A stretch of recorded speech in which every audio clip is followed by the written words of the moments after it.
Hello friends, Radhe Radhe. कैसे हैं आप? आशा करती हूँ आप सभी अच्छे होंगे, स्वस्थ होंगे और अपने अपने जीवन में व्यस्त होंगे। मैं विनीता आप सभी का एक और वीडियो में स्वागत करती हूँ। आज का वीडियो प्लीज़ पूरा देख लेना, क्योंकि तबीयत ना बिल्कुल भी सही नहीं है। तबीयत बहुत ज़्यादा ख़राब है। कल तो सही थी, कल का जो वीडियो मैंने शूट किया था तब तक तो तबीयत सही थी, लेकिन अभी तबीयत ना एकदम से ख़राब हो गई है। और क्या हुआ है वो भी मैं बताऊंगी, इसी वीडियो में ही बता दूंगी। तो सुबह का टाइम है, मैं उठ गई हूँ और अपने वही जो मेरे काम है उनमें लग गई हूँ। तो मुझे ना जब मतलब सहारा तो कहीं का मिलना ही नहीं था। मुझे तो ये पक्का यकीन था कि कोई सपोर्ट हम लोगों को नहीं करेगा, लेकिन मेहनत और संघर्ष से ना सब कुछ बदल सकते हैं।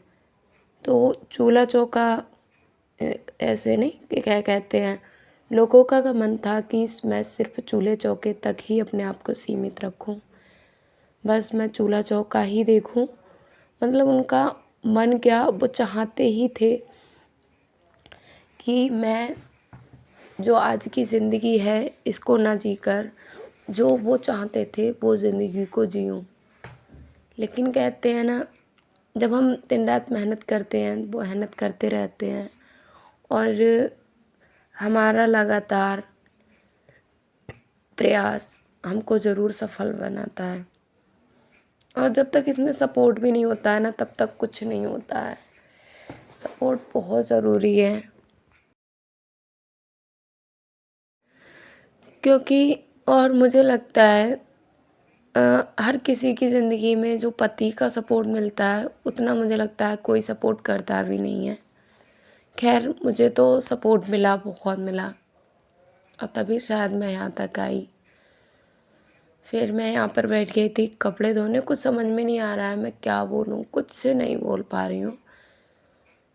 इसीलिए बस वीडियो आप सभी वेट करते हैं, आप सभी को अच्छा नहीं लगता है, तो मैंने कहा चलो वीडियो अपलोड कर देती हूँ। मैं बता दूँ ना, मेरे पेट में बहुत ज़्यादा ही दर्द है। पेट में और कमर में इतना दर्द है, इतना दर्द है कि ना तो मैं चल पा रही हूँ, ना मैं बैठ पा रही हूँ, ना मैं घूम पा रही हूँ। कुछ नहीं हो रहा है। आज स्कूल में गई थी, स्कूल तो मैं चली गई थी। मैंने कहा उस टाइम पे ना मेरी इतनी तबीयत ख़राब नहीं थी, लेकिन स्कूल से आने के बाद मेरी तबीयत बहुत ज़्यादा ख़राब हो गई है, बहुत ही ज़्यादा ख़राब हो गई है। पता नहीं हुआ क्या है, तो दवाई वगैरह लूँगी मैं, देखते हैं। तो मेरा बस यही मानना है, मैं यही कहूँगी कि भाई अपने आप को चूल्हा चौका तक ही सीमित मत रखो, क्योंकि चूल्हा चौका करने में आप पूरी ज़िंदगी बिता देंगी, लेकिन फिर भी ना लोग आपको वैल्यू नहीं देंगे। घर में ही वैल्यू नहीं देंगे, जो आपके पति हैं वो ही वैल्यू नहीं देंगे। मैं ये बात ओपनली इसलिए बोल रही हूँ क्योंकि जब से मैंने कमाना शुरू किया है तब से मेरी वैल्यू मेरे पति की नज़रों में बहुत बढ़ गई है। मतलब अब जो आधी थी अब पूरी 100 हो गई है।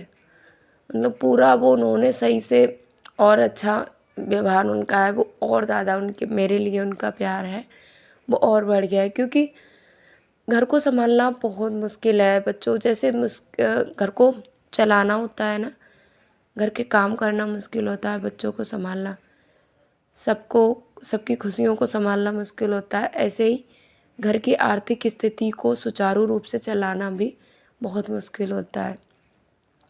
एक वाइफ जैसे पूरे दिन घर का काम करती है, एक औरत सबको खुश करने के लिए सबकी पसंद का खाना सब कुछ करती है, ऐसे ही घर का मुखिया जो होता है वो भी दिन रात मेहनत करता है सबको छोटी छोटी ख्वाहिशें पूरी करने के लिए। मैं यहाँ पे बताऊँ, मेरा आप सभी को आत्मनिर्भर बन जाओ, आप इस बात को कहने का मतलब बस यही है कि आप उनकी सपोर्ट करो। अगर आपके पति का व्यवहार आपके लिए सही नहीं है, आप उनको सपोर्ट करके देखो, उनके व्यवहार में अंतर ज़रूर आएगा। तो मैं कपड़े धो रही थी, यहाँ पे ना कपड़े बहुत सारे हो रखे थे। बहुत सारे यही है कि एक मैं ना ऐसा करती हूँ बच्चों के अभी 2 दिन के अंदर पे कपड़े निकल जाते हैं, और मैं जो नहाती हूँ डेली तो मैं अपने कपड़े तुरंत धो के डाल देती हूँ। तो यहाँ पर बच्चों के थे और हस्बैंड जी भी ऐसे ही करते हैं। तो फिर मैंने संडे को तो कपड़े धोए ही थे, तो मैंने कहा चलो धो के ही डाल देती हूँ। तो मैं यहाँ पे धो ही रही थी और मैं इनसे जल्दी उठ गई थी। मैंने कहा तुम लेटो, मैं उठ गई थी। तो लेकिन इन्हें लगा कि हाँ अ, मैं थक जाऊंगी, तो इन्होंने फिर ना बैठ गए थे। थोड़ा कहा सपोर्ट कर देता हूँ, थोड़ा हेल्प कर दूंगा, क्योंकि अभी खाना भी बनाना है, बहुत सारे काम भी बाकी हैं और अकेले कब तक करोगी। तो फिर ये बैठ गए थे। तो इन्होंने जल्दी जल्दी धुलवा दिए ना, तो ये था कि मेरा सारा काम था वो टाइम पर हो गया। नहीं तो मैं कपड़े अगर धुलने लगती हूँ ना तो मेरे बर्तन है वो रह जाते हैं। वो मुझे स्कूल से आने के बाद कुछ काम जैसे बर्तन धोना हो गया, कपड़ों को सही से रूम को सेट करना, ये सब मेरा रह जाता है। लेकिन इन्होंने यहाँ पे सपोर्ट कर दिया थोड़ा, तो हो गया। मैं आपको बताऊं, मैंने अपनी पति की आर्थिक स्थिति को ठीक करने के लिए मैंने भी मेहनत की, क्योंकि ये मेहनत दिन रात कर रहे थे। लेकिन यही है, वो पूरी मेहनत कर रहे थे, लेकिन हुआ था हो ही मतलब ऐसा था कि खर्चे हम लोगों के ज़्यादा ही थे और वो दिन रात मेहनत कर रहे थे। तो मैंने कहा चलो मैं कर सकती हूँ तो मैं कर दूँ। तो मैंने फिर सिलाई का काम था वो शुरू किया था। जब मैंने सिलाई का काम शुरू किया तब मुझे लगा कि, और इनको भी लगा कि हाँ थोड़ी बहुत तो हेल्प मिल ही रही है, तुम्हारे सपोर्ट से थोड़ा काफ़ी राहत मिल रही है घर में खर्चों में। जो पैसों की बचत को लेकर, सेविंग को लेकर काफ़ी कुछ हो रहा है। तो मैंने फिर इसको और बढ़ाया। मैंने कहा चलो और मेहनत करते हैं। फिर मैंने यूट्यूब चैनल बनाया था। हालांकि मेरी यूट्यूब से अभी तक कोई भी पेमेंट नहीं आई है, सॉरी, लेकिन वो भी आएगी। कहते हैं ना, मेहनत का फल मिलता ज़रूर है। तो मुझे अपनी माता रानी पे, अपने ईश्वर पे पूरा भरोसा था शुरू से ही कि मेरी मेहनत है वो एक दिन रंग लाएगी, और मुझे लगता है वो दिन जल्दी ही आ गया है। मैंने यहाँ पर पूजा करने के तुरंत बाद मैंने सब्ज़ी बना ली थी। सब्ज़ी हमारी बन गई थी। आवाज़ पे मत जाना, आवाज़ बहुत ख़राब है और आप सब ना परेशान हो जाएंगे इस वीडियो को देखने के बाद कि आपको क्या हुआ है, क्या हुआ है। तो इतना कुछ सीरियस नहीं है, बस मुझे खुद ही नहीं पता है कि क्या हुआ है। सही हूँ, आपसे थोड़ी बातें हो जाएंगी तो और अच्छा लगेगा। आप कमेंट करेंगे तो आपके कमेंट पढ़ के थोड़ा, जो मैं पूरे दिन परेशान हो गई हूँ ना अकेले, तो वो भी हो जाएगा। क्योंकि आप सभी तो हो ही, और कौन है। और आप सबसे बातें अगर ना करूँ तो क्या ही, मतलब दिन तो अधूरा ही रहता है। तो फिर मैंने ज़बरदस्ती में ये वीडियो मैंने काट डालती हूँ, क्योंकि आप सभी का प्यार और लगाव मैं यही करती हूँ कि मैं डाल देती हूँ। तो यहाँ पे खाना बनाने की मैं तैयारी करने लगी थी। मैंने शलजम की सब्ज़ी बनाई थी और यहाँ पे गर्मा गर्म रोटियाँ। माही के पापा ने पहले कपड़े साफ़ करवाए मेरे साथ, उसके बाद उन्होंने अपनी एक्सरसाइज की, और यहाँ पे नित्या का एक्सरसाइज कर रही थी। उनके जो सामान था उससे वो एक्सरसाइज करने का ना, ये खुद से ही अकेले करने लगी। फिर इन्होंने कहा चलो मैं करवाता हूँ, देखते हैं। बच्चे ना नकल भी करते हैं। फिर मैंने कोई भी वीडियो शूट नहीं किया था, स्कूल चली गई थी, ज़्यादा कुछ मैंने नहीं शूट किया। उसके बाद स्कूल से मैं आई, जो मैंने कपड़े स्टिच किए थे ना, और मैं आपको बताऊँ मुझे समझ में नहीं आ रहा है, इतना सारा काम है। मैं कस्टमर को मना कर रही हूँ कि कपड़े नहीं दो, मेरा बस का नहीं है, मैं सिल पाऊँगी। और फिर तो मेरी तबीयत भी ख़राब हो गई अब इतनी। और कस्टमर ना काफ़ी कपड़े दे के गए हैं यहाँ पे। जो कपड़े मैं स्टिच करके पूरे रेडी कर दिए थे ना, उन कपड़ों पे मैं प्रेस लगाने लगी। मैं इनका प्रेस लगा के रख दूँगी तो कब कस्टमर आएंगे कपड़े ले जाएंगे। तो यहाँ पे मैंने सारे कपड़ों में प्रेस लगा दी। और अभी जो कपड़े कटिंग को मैं सोच रही थी कटिंग कर लूँगी, लेकिन कटिंग हो नहीं पाई, मतलब समय नहीं मिला। तो इसमें करीब मुझे आधा घंटा लग गया था। मैंने प्रेस की थी और कपड़ों में की। अभी मैंने सिर्फ इतने ही कपड़े आप सभी के लिए दिखाए हैं और वो कपड़े मैं नहीं दिखाए हैं जो अभी स्टिच करने के लिए कस्टमर दे के गए हैं। तो यहाँ पर प्रेस का काम था, वो हो गया कंप्लीट। और अभी आप देखेंगे, देखिए यहाँ पे अभी पूरा ना रूम फैल गया था। सब कुछ फैल जाता है। अब एक कमरे में सब कुछ मैनेज करना ना बड़ा मुश्किल होता है, बड़ा मुश्किल होता है।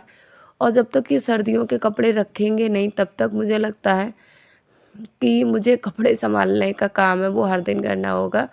कुछ काम मैं रेगुलर करती हूँ, जैसे कपड़ों को व्यवस्थित करना, रूम का सामान है उसको व्यवस्थित करना, मेरा हर दिन का है, हर दिन का मैं करती हूँ। अभी आपके लिए मैं समय बताऊँ, 3:15 हुआ है और सारा कुछ फैला है इधर बाहर।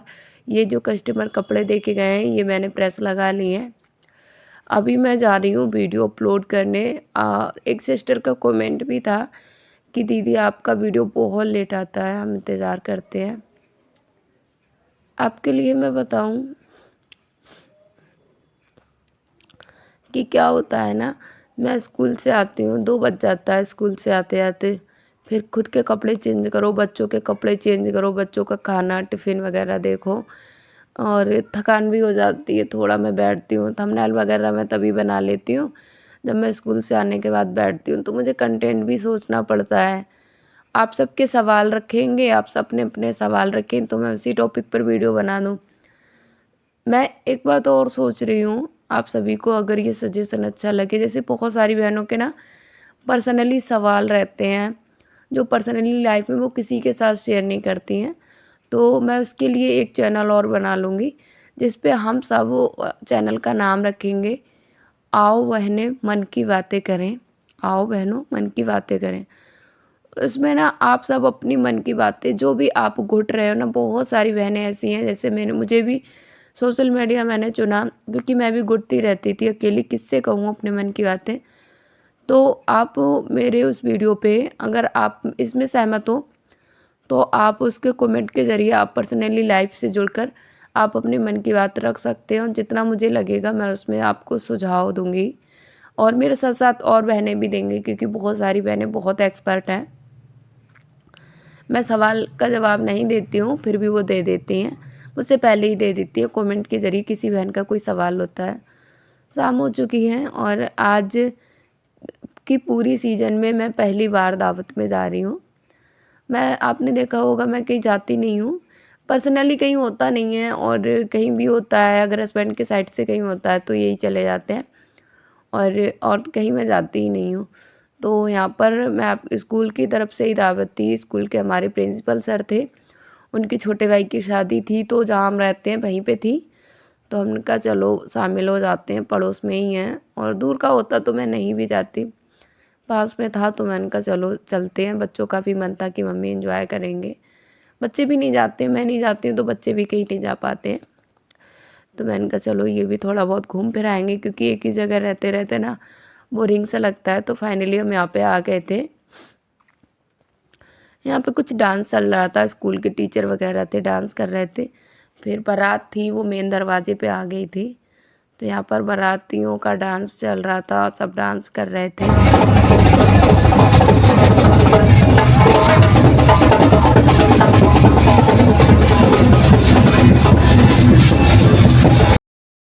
खाना वाना हमने खाया, फिर हम लोग निकल आए और मुझे ना अब ज़्यादा देर मुझसे खड़ा हुआ भी नहीं जाता है, ऐसे मैं आधे घंटे करीब रुकी थी। फिर मतलब माही के पापा तो बोल रहे थे कि चलो नहीं चलो अभी जयमाला देख लेना, मैंने कहा नहीं मुझे जाने दो। फिर मैं चली आई थी। तो आज का वीडियो में मैं कुछ ख़ास आपके लिए नहीं बता पाई, कुछ नहीं बोल पाई, सॉरी। थोड़ी सी मेरी तकलीफ़ को समझना, मैं अच्छे-अच्छे वीडियो लाऊँगी लेकिन आज ना मुझसे नहीं हो पाया और जो मैं प्रॉमिस करती हूँ कि मैं करूँगी लेकिन नहीं हो पाया। आज जो साड़ी मैंने वियर की है ये साड़ी मुझे इस साल से पिछले साल के करवा चौथ पे मैं लेके आई थी, मतलब हस्बैंड जी भी गए थे तब मैंने ली थी। उसके बाद मैंने कोई भी साड़ी अभी तक नहीं खरीदी है। इस बार मैं करवा चौथ पे कोशिश करूँगी कि मैं साड़ी कोई खरीदूँ। तो यही है कि साड़ी कभी पहनते नहीं हैं, कभी कभार तो मौका लगता है। तो फिर मैंने यहाँ पे चूड़ियाँ ना तुरंत ही शाम को ही निकाल दी, क्योंकि सुबह स्कूल जाना है तो फिर से सब नहीं ना हो नहीं पाता है जितने काम। और अभी ना टाइम आपको बताऊँ, मैं 10:30 के करीब टाइम हो गया है। नित्या अपने पापा के साथ ही है और वो थोड़ी देर ही बाद आएगी। वो उन्होंने कहा कि मैं आ जाऊँगा, मैंने कहा ठीक है। तो आज का वीडियो अगर अच्छा लग गया हो, थोड़ा बहुत अच्छा तो नहीं लगा होगा, फिर भी लाइक कर देना। राधे।